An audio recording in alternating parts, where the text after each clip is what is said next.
दो सवाल हैं जिनके जवाब अब तक किसी को नहीं मिल रहे। एक ये कि अमेरिका और ईरान का डेलीगेशन इस्लामाबाद आएगा नहीं आएगा, आएगा तो कब आएगा, डील होगी नहीं होगी, एक इस सवाल का जवाब।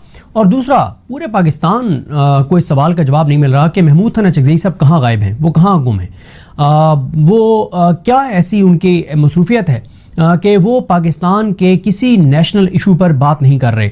वो इमरान खान की जो है वो उनको जो कैद तन्हाई में रखा गया उस पर बात नहीं कर रहे, बुशरा बीबी साहिबा के साथ जो कुछ हो रहा है उस पर वो बात नहीं कर रहे, जो कुछ कोटलखपत जेल से खबरें आ रही हैं जो वहाँ पे ईरान के साथ जो कुछ हो रहा है उस पर वो बात नहीं कर रहे, या और जो पाकिस्तान के इस वक्त नेशनल इशूज़ हैं उनमें से किसी चीज़ के ऊपर महमूद हसन चकज़ई साहब जो हैं उनका कोई मौक़िफ़ सामने नहीं आया। तो वो कहाँ पर इस वक्त जो है वो गायब हैं। मैं अभी आपके सामने रखता हूँ मुख्तलिफ सिनेरियोज़ के मुमकिन तौर पर क्या ऐसी चीज़ें हैं कि वो कहाँ पे गायब हैं और क्यों गायब हैं। लेकिन एक ख़बर जो कल रिजवान गलज़ई साहब की थी, जिस पे मैंने भी अपना उनके साथ एक मेरा इंटरव्यू है रिजवान गलज़ई साहब के साथ, जो रिजवान गलज़ई साहब की खबर है कि इमरान खान साहब ने ये पैगाम भेज दिया है कि कौमी असम्बली से इस्तीफ़े दे दिए जाएँ। तहरीक इंसाफ की जानिब से अभी तक इसकी तस्दीक नहीं की जा रही कि ये खबर दुरुस्त है या गलत है। तहरीक इंसाफ का कोई ऑफिशियल मौक़िफ़ नहीं आया, ना ही इमरान खान साहब की फैमिली की तरफ से इस पर कोई मौक़िफ़ आया है कि आया सलमान सफदर साहब ने उनको ये बात बताई है या नहीं बताई, और ना ही सलमान सफदर साहब ने इसके ऊपर कोई कमेंट किया है कि आया ये खबर दुरुस्त है या गलत है। अभी तक ज़ाहिर है जो रिजवान गलज़ई साहब का सोर्स है उसको ही हमने उसके मुताबिक ये है कि उनका ये दावा है कि इमरान खान साहब ने ये पैगाम भिजवा दिया है कि कौमी असम्बली से इस्तीफ़े दे दिए जाएँ। अच्छा, इमरान खान साहब ने अगर ये कहा होगा तो क्यों कहा होगा? देखें, होना तो ये चाहिए था कि तहरीक इंसाफ के जो MNAs हैं उनके पास ये प्रोटेक्शन होती कि हम क्योंकि MNA हैं तो हम ज़्यादा बेहतर तरीके से एजिटेशन कर सकते हैं। लेकिन हम ये देख रहे हैं कि तहरीक इंसाफ के चंद MPs गिने चुने जो हैं उनको छोड़ के जो तहरीक इंसाफ के MNAs की अक्सरियत है वो इस वजह से कंप्रोमाइज़ हो गए हैं कि अगर हम एजिटेशन करेंगे तो हमें 9 मई के केसों में डीसीट कर दिया जाएगा, कन्विक्ट कर दिया जाएगा, और इसलिए वो अपनी MNA शिप बचाने के लिए कंप्रोमाइज़ हो गए हैं। वो एजिटेशन नहीं करते, वो मुजामत नहीं करते जिसकी ज़रूरत है। और दूसरा ये है कि उनके पास MNA होना कोई प्रोटेक्शन भी नहीं रहा। आपने देखा कि असम्बली के अंदर से जिस तरह से अवैस जखर साहब, शाह आद साहब, दीगर MNAs को जिस तरह से वहाँ से जो है वो अगवा किया गया था, वो पाकिस्तान की तारीख का सबसे बदतरीन असम्बली के अंदर का वाक़या था। ये मैं लफाजी नहीं कह रहा, पाकिस्तान की तारीख में असम्बली के अंदर से इस तरह से नामालूम अफराद ने जबरी तौर पे MNAs को गुमशुदा नहीं किया जिस तरह से इस दौर के अंदर हुआ, तो कोई प्रोटेक्शन भी उनको नहीं रही। तीसरा यह है कि इमरान खान के लिए असम्बली के अंदर कुछ ऐसा वो करते हैं कि इमरान खान की ना कैद ख़त्म होती, उनकी अहलिया की ना कैद ख़त्म होती, कोई नैरेटिव बनता, वो भी नहीं है। तो क्या करना है इमरान खान ने? इन MNAs का अचार डालना है इमरान खान ने। इमरान खान को, इस तहरीक को, पाकिस्तान को, तहरीक इंसाफ के इन MNAs के असम्बली में होने की वजह से क्या मिल रहा है? मेरा नहीं ख्याल कि कुछ मिल रहा है। अगर इमरान खान साहब ने ये फैसला किया है तो मैं ये समझता हूँ कि ये इमरान खान साहब का बिल्कुल दुरुस्त फैसला है। और अगर साथ एक और फैसला भी इमरान खान कर लें, और वो ये है कि वो ये अनाउंस कर दें कि जितने लोगों को 8 फरवरी 2024 को टिकट मिले थे, अगली बार इन सब में से किसी को इस बुनियाद पर टिकट नहीं मिलेगा कि क्योंकि 2024 में भी इसको टिकट मिला था तो अब भी इसको मिलेगा, दोबारा से इस चीज़ को देखा जाएगा। तो ये एक दूसरा इमरान खान का दुरुस्त फैसला होगा। तो ये एक सूरत हाल है। देखें, एक खबर और आपको बता दूँ, नईम अशरफ भट्ट साहब ने खबर दी कि इमरान खान साहब जो हैं उन्होंने तो खैर नाम बताया कि इमरान खान साहब हामिद खान साहब से, इंतज़ार पंजोता साहब से, सलमान राजा साहब से नाराज़ हैं। जो मेरे पास खबर थी, जो मैंने 8 और 9 अप्रैल की दरमियानी रात मैंने एक वीडियो की थी जिसमें मैंने बताया था कि इमरान खान का जेल से पैगाम आ गया, और उसमें मैंने ये खबर उस वक्त आपके सामने रखी थी 8 और 9 अप्रैल की दरमियानी रात, जब मैंने ये बताया था कि इमरान खान साहब ने सलमान राजा साहब को ये पैगाम भेजा है कि वकीलों को बिठा के बताओ कि मैं तुमसे नाराज़ हूँ। और ये खबर इससे पहले भी, जो रेगुलर आप लोग मुझे सुनते हैं, इससे पहले भी मैं एक बार आपको बता चुका हूँ कि मेरे पास ये कंफर्म खबर है, ये मेरे पास कंफर्म खबर है। मैं 3-4 महीने से आपको बता रहा हूँ कि मेरे पास ये कंफर्म खबर है कि इमरान खान अपनी लीगल टीम से भी नाराज़ हैं और ओवरऑल अपने वकला से भी नाराज़ हैं। अच्छा, मैं ये नहीं कह रहा कि वो स्पेसिफिकली इंतज़ार पंजोता साहब से नाराज़ हैं या हामिद खान साहब से नाराज़ हैं या सलमान राजा साहब से नाराज़ हैं। मैं स्पेसिफिकली आपको नहीं ये किसी शख्सियत का कह रहा, मैं ओवरऑल बता रहा हूँ कि इमरान खान साहब अपनी लीगल टीम से भी नाराज़ हैं, वकला से भी नाराज़ हैं। इमरान खान क्यों नाराज़ हैं?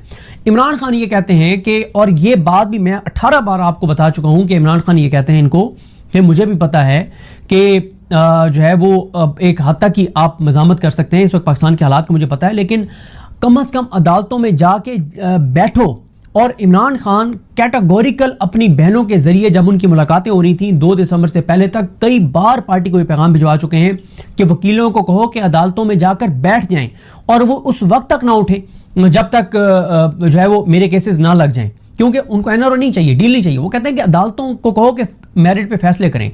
आप ये देखें कि तहरीक इंसाफ के वकला कभी आपको नहीं नजर आया कि वो जाके अदालत में बैठ जाएं। एक है जाना, खाना पूरी करना, खाना पूरी करके निकल आना, वो एक अलग चीज है। कभी आपने नहीं देखा होगा कि तहरीक इंसाफ के वकला जाके अदालत में बैठ जाएं कि हम बैठे हैं, शाम हो जाए, रात हो जाए, पूरा मीडिया फोकस हो जाए, खबरें आ रही हों, जी बैठे हैं, उनको निकालने की कोशिश हो रही है, लाइटें बंद हो गई हैं, मतलब इस तरह की खबरें आना शुरू हो, एक नैरेटिव तो बने। लेकिन ऐसा पीटीआई के वकला नहीं करते।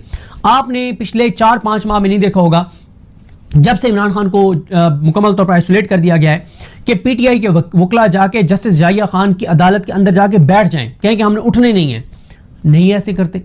तो इमरान खान इनको कहते हैं कि तुम जाओ अदालतों के अंदर बैठो ताकि नैरेटिव तो बने, ताकि अदालतें एक्सपोज तो हों। लेकिन पीटीआई के वकला ऐसा नहीं करते, जिससे इमरान खान नाराज हैं। अब आप एक और चीज देखें, इस वक्त पूरे पाकिस्तान के अंदर इमरान खान की सपोर्ट के बगैर किसी छोटे से छोटी बार का इलेक्शन भी कोई उम्मीदवार नहीं जीत सकता। 2 ही सूरतों में कोई उम्मीदवार किसी बार का इलेक्शन जीत सकता है, या उसके साथ इमरान खान का नाम जुड़ा हुआ हो, या जिसके साथ इमरान खान का नाम जुड़ा हुआ हो वो उनके अंदर 2 लोग ऐसे हों जो कहें कि मैं इमरान खान का उम्मीदवार हूं, दूसरा कहे कि मैं इमरान खान का उम्मीदवार हूं, या जो डिजर्व करता हो उसको पीटीआई सपोर्ट ना करी हो, किसी और को कर रही हो और तकसीम हो जाए वोट। उस सूरत में कोई और जीत सकता है, वरना सिर्फ पूरे पाकिस्तान में वही किसी बार का इलेक्शन जीत सकता है जिसके साथ इमरान खान की सपोर्ट हो। क्योंकि जिस तरह से पूरे पाकिस्तान के अंदर इस वक्त इमरान खान की 70-80% पॉपुलैरिटी है, तो वकील भी तो इसी मुआशरे का हिस्सा है। तो वकला के अंदर भी, खासतौर पर यंग वकला के अंदर 70-80% इमरान खान की पॉपुलैरिटी है। लेकिन मसला क्या है कि लाहौर हाईकोर्ट बार और लाहौर बार ये दोनों पीटीआई की हमायत से जीते हुए हैं। अच्छा, जो कुछ सीटें वो इनमें कुछ ओहदों पे कुछ लोग जो हारे, वो इसलिए हारे कि पीटीआई ने जिस उम्मीदवार को सपोर्ट कर रही थी तो वो दूसरे मतलब अब अलग अलग धड़े थे 3-4, एक पीटीआई का ग्रुप एक को सपोर्ट कर रहा था, दूसरा दूसरे को कर रहा था, तीसरा। लेकिन जो जीते हैं, जहां पे एक ही उम्मीदवार पीटीआई ने दिया तो वो जीत गया। अब आप देखें, ये जिम्मेदारी हामिद खान साहब की है। लाहौर बार और लाहौर हाईकोर्ट बार ने पिछले दिनों में एक प्रेस कॉन्फ्रेंस तो की बड़ी जारहाना, लेकिन एक बार भी ऐसा नहीं हुआ कि लाहौर हाईकोर्ट बार के वकला ओहदेदारान ओपन कोर्ट में जस्टिस आलिया नीलम के सामने गए हों कि आप क्यों बेगुनाह पीटीआई के गुजरांवाला के वर्कर्स के केस नहीं लगा रही। वो एक बार भी उन्होंने जाके नहीं कहा कि मैडम आपकी अदालत हसान न्याजी, ब्रिगेडियर जावेद अकरम के केसों के साथ ये कर रही है, मैडम आपकी अदालत और आपके मातहत जो अदालतें हैं इंसदाद दहशतगर्दी की, वो डॉक्टर यास्मीन राशिद, उमर सरफराज चीमा, इजाज चौधरी साहब, मियां महमूद रशीद साहब, शाह महमूद कुरैशी साहब, उनके केसों के फैसले नहीं कर रहे मैडम, ये कर रही हैं आपकी मातहत अदालतें। ये है टाइमलाइन, ये है सूरत हाल। एक बार भी लाहौर हाई कोर्ट बार के ओहदेदारान ओपन कोर्ट में जस्टिस आलिया नीलम के सामने नहीं गए। तो क्या इस पे हामिद खान साहब को जवाब नहीं देना चाहिए, या जिन लोगों ने उनको नॉमिनेट किया क्या उनको जवाब नहीं देना चाहिए कि आपने पीटीआई का वोट तो डलवा दिया उनको। उन्होंने इमरान खान को तो छोड़े, पीटीआई के बेगुनाह, चले अव्वल तो इनके केस वकील लगवा सकते हैं, चले मैं कहता हूं इसको छोड़ दें कि ये यास्मीन राशिद साहब वगैरह को भी छोड़ दें। भाई आप कम से कम जो बेगुनाह पीटीआई के वर्कर्स हैं गुजरांवाला वाले, जिनमें कोई प्रोमिनेंट बंदा नहीं है, उनके तो जमानतें करवा दें। 5-5 साल की उनको सजाएं हैं और 3-3 साल उनको होने वाले हैं जेल के अंदर, और उनकी जमानत की दरखास्तें नहीं लगी। इससे बड़ी इंसानी हकूक की पामाली क्या हो सकती है? और कोई बात नहीं है। तो इमरान खान नाराज हैं, अपनी लीगल टीम से भी नाराज हैं। अपनी लीगल टीम को क्या कहते हैं कि भाई नई केसेस लगते, लेटर लिखो, दरखास्तें डालो, नैरेटिव बनाओ, इंटरनेशनल मीडिया के लिए नैरेटिव बनाओ कि ये कर रही हैं पाकिस्तान की अदालतें एक साबिक वज़ीर-ए-आज़म और उसकी अहलिया के लिए। उनकी लीगल टीम जिस लीगल टीम को 30 करोड़ रुपए से ज्यादा की फीसें मिल चुकी हैं, वो नैरेटिव उनके लिए नहीं बनाते। भाई नई केसेस आप लगवा सकते, ना लगवाएं, नैरेटिव तो बनाएं, चीखें तो सही, चिल्लाएं तो सही, रोएं तो सही, आओ बका तो करें, कोई सिस्कियां तो आपकी सुनाई दें, कोई नैरेटिव तो बने, कोई मजलूमियत का नैरेटिव बने, कोई अदालतों की नाइंसाफी का नैरेटिव बने। ये वो नैरेटिव भी नहीं बनाते, और उसकी वजह यही है कि वो नहीं चाहते कि उनके तल्लुकात खराब हों जजेस के साथ, क्योंकि जाहिर है उन्होंने तो ये इमरान खान के केस से थोड़ी लड़े हैं, उन्होंने तो और भी आगे केसेस लड़ने हैं, उनका तो करियर है। तो वो इमरान खान की खातिर क्यों जजेस से पंगा लेंगे कि कल को उनकी जो और केसों में वो पेश होते हैं उनमें उनको वो रिलीफ ना मिले, क्योंकि अदालतों के अंदर इस वक्त कोई इंसाफ तो हो नहीं रहा। सिर्फ ये देखा जाता है। मैं कभी आपको बताऊंगा कि एक केस था, उसमें उन्होंने बहुत बड़ा पाकिस्तान का एक नाम वकील किया हुआ था, और नहीं केस आगे बढ़ रहा था। फिर उन्होंने एक ऐसा वकील किया जो उस शोबे में, उस स्पेसिफिक फील्ड के अंदर उसका कोई एक्सपीरियंस नहीं था, कोई उसके अंदर कोई सलाहियत नहीं थी, काबिलियत नहीं थी, लेकिन सिर्फ यह है कि जिस अदालत में उसने पेश होना था उस अदालत का और उनका पीर एक था, वो पीर भाई थे। पीर भाई कहते हैं कि अगर मैं एक पीर का मुरीद हूं और एक और भी बंदा उसी पीर का मुरीद है तो वो कहते हैं दोनों पीर भाई हैं। ठीक है कि मैं जिस पीर का मुरीद हूं ये भी उसी पीर का मुरीद है। तो जाय साहब और सामने जो वकील पेश हो रहा था, दोनों पीर भाई थे, तो एक ही पीर के मुरीद थे, तो उसको ने वो हक में करवा लिया फैसला। मैरिट पे बंदा भी उन्हीं के हक में था, लेकिन मैरिट कहां पे होना था, तो वो हो गया। अच्छा खैर जी, अब आते हैं महमूद हसन चगदई साहब के टॉपिक के ऊपर। अगर तो ये खबर दुरुस्त है कि इमरान खान साहब ने कौमी असम्बली से इस्तीफों का कह दिया, फिर तो वैसे ही अपोजिशन लीडर के तौर पे वो जाहिर है नहीं रहेंगे। दूसरा यह है कि अगर ऐसा नहीं है तो उनकी खामोशी की वजह क्या है? मुमकिन वजूहात में से एक वजह यह हो सकती है कि वो ये समझते हों कि इस वक्त क्योंकि अमेरिका और ईरान के मुज़ाकरात पाकिस्तान के अंदर हो रहे हैं, एक सूरत हाल इस तरह की है, तो ये टाइम नहीं है कि आप एजिटेशन करें, ये टाइम नहीं है कि आप कोई ऐसी चीज़ें करें कि जिससे पॉलिटिकली थोड़ी सी चीज़ें ख़राब हों। और वो एक एज ए सीनियर पॉलिटिशियन, एक मैच्योर पॉलिटिशियन के वो इस निज़ाम को बता रहे हों, इस हुकूमत को बता रहे हों कि देखें इस वक्त जब आप ये किरदार अदा कर रहे हैं और अमेरिका और ईरान के मुज़ाकरात के लिए, तो देखें हम कुछ नहीं कर रहे, तो ये इसलिए कि हम भी चाहते हैं कि जी पाकिस्तान आगे जाए, तो इसलिए हम कुछ नहीं कर रहे। अगर महमूद हसन चगदई साहब इसलिए खामोश है कि उनको लगता है कि बाद में ये हुकूमत उनकी बड़ी मशकूर होगी, तो बहुत माजरत के साथ पाकिस्तान के अंदर किसी एवरेज आईक्यू लेवल के भी पाकिस्तानी जो एक दिन भी स्कूल ना गया हो, जिसका सियासत से कोई तल्लुक ना हो, जो टीवी ना देखता हो, जो सोशल मीडिया ना देखता हो, उससे भी जाके आप पूछें पाकिस्तान के बिल्कुल पसमानदा तरीन किसी गांव देहात, जो एक लिस्ट बनती है ना कि सबसे पसमानदा ये इलाका है, उस सबसे पसमानदा इलाके के अंदर जो सबसे बिल्कुल जिसको वो समझते हैं ना कि यार ये तो बिल्कुल इसको ना किसी चीज़ का भी पता नहीं है, उससे भी जाके पूछे कि क्या मौजूदा हुकूमत और मौजूदा निज़ाम ये जब टाइम गुजर जाएगा तो वो महमूद हसन चगदई साहब का मशकूर होगा कि आपने इस दौरान कुछ नहीं किया था, तो वो कहेगा नहीं, बिल्कुल ये निज़ाम और ज़्यादा मार देगा पीटीआई को, और जो अपोजिशन है इनको और ज़्यादा सख्ती से इनके साथ डील करेगा एक बार इस सारे मुज़ाकरात और इन चीज़ों से निकल जाए। तो ये तो पाकिस्तान के बच्चे को पता है। दूसरा, अच्छा एक और बात है, अगर महमूद हसन चगदई साहब ये समझते हैं कि ये टाइम नहीं है कि हम कोई ऐसी चीज़ एजिटेशन करें जिससे हालात ख़राब हों, और हम चाहते हैं कि एक सियासी तौर पर इस्तेकाम नज़र आए, कोई चीज़ गलत नज़र ना आए, ताकि ये मुज़ाकरात वाली कहानी आगे चलती रहे, तो महंगाई के ऊपर बात करने से किसने रोका है महमूद हसन चगदई को? अब ये ना कि तहरीक तहफ़्फ़ुज़ पाकिस्तान के उनका स्टेचर इतना बड़ा है कि महंगाई तो छोटी मोटी चीज़ है, ऐसे नहीं हो सकता। जब आप अपोजिशन लीडर हैं तो आपका फिर काम है कि आप इन चीज़ों को, लोड शेडिंग के ऊपर आप देखें कि जो वो सहाफ़ी और टाउट्स जो इस निज़ाम के पेरोल पे हैं, जो तनख्वाहें लेते हैं, और इतनी तनख्वाहें लेते हैं कि अगर वो प्राइवेट सेक्टर में जॉब कर रहे हो ना तो इससे 10वां हिस्सा उनको तनख्वाह मिले, शायद कोई इनको रखे भी नहीं चैनलों में और डिजिटल मीडिया के प्रोजेक्ट्स में। लेकिन सरकारी जो प्रोजेक्ट्स हैं जो एलानिया खुफिया तरीके से चल रहे हैं, उनसे उनको इतनी तनख्वाहें मिल रही है, 10 गुना तनख्वाह अगर वो प्राइवेट सेक्टर में रखे भी जाते तो जितनी तनख्वाह होती, यानी अगर प्राइवेट सेक्टर में उनको 50,000 तनख्वाह मिलनी थी तो सरकारी प्रोजेक्ट्स में उनको 5-5 लाख रुपए तनख्वाह मिल रही है, वो भी चीख उठे लोड शेडिंग के ऊपर। लेकिन अगर कोई नहीं बोला तो महमूद हसन चगदई साहब नहीं बोले। फिर आप देखें बरी इमाम और इस सारे एरिया में जो हजारों लाखों लोगों को बेघर कर दिया गया, जो पाकिस्तान बनने से पहले रह रहे थे, इस पर अगर कोई नहीं बोला तो वह तहरीक तहफ़्फ़ुज़ पाकिस्तान और महमूद हसन चगदई साहब नहीं बोले। अभी आप देख लें इस्लामाबाद में जो मारगला में जो ये मोहसिन नकवी साहब करने जा रहे हैं, जो दरख्तों का कत्लेआम और सारी चीज, इसके ऊपर वो लोग भी बोल रहे हैं जो कभी नहीं बोलते। कोई नहीं बोल रहा तो महमूद हसन चगदई साहब हैं जो नहीं बोल रहे। पंजाब की तारीख का सबसे भयानक ये आया अपना क्या नाम है, स्कैंडल आया जो तौसा शरीफ में 300 से ज्यादा बच्चों को एड्स हो गया टीएचके हॉस्पिटल से, और उसमें पूरी तरह से पंजाब हुकूमत मुलविस थी। पाकिस्तान की तारीख के बदतरीन स्कैंडल में से और पंजाब की तारीख का सबसे बदतरीन स्कैंडल अगर कोई नहीं बोला तो वह महमूद हसन चगदई साहब हैं। इमरान खान से मुलाकातें नहीं हो रही, महमूद हसन चगदई साहब खामोश। बुशरा बीबी की फैमिली से अभी मुलंगल मुलाकात नहीं हुई, उससे पहले उनको अस्पताल ले जाया गया, फैमिली के बगैर अगर कोई नहीं बोला तो महमूद हसन चगदई साहब हैं। तो इस वक्त जितने पाकिस्तान के अंदर क्राइसिस हैं, जितने वो जिनसे अभी ये सोलर वाला मामला है, क्या हो रहा है लोगों के साथ, नहीं ये सोलर वाला मामला हर मतलब ये लाखों करोड़ों लोगों का मसला है। बिजली की कीमतें करोड़ों लोगों का, हर घर का मसला है। पेट्रोल डीजल हर घर का मसला है, हर आदमी का मसला है। अब देखें कल हुकूमत ने पेट्रोल और डीजल की कीमतें अनाउंस करनी है। मुझे पूरा यकीन है कि कल हुकूमत अच्छी खासी उसमें जो है वो अवाम को डज लगाएगी। क्यों? उनके सामने अपोजिशन है ही नहीं।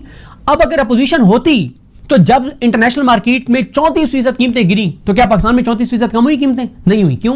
हुकूमत को कोई चैलेंज करने वाला नहीं है, कोई उनको कहने वाला नहीं है कि तुम्हारी ऐसी की तैसी तुम 34% कम करो, क्योंकि ये देखो इंटरनेशनल मार्केट में 34% कीमतें कम हो गई है ही नहीं महमूद हसन चकज़ई साहब कहीं पे।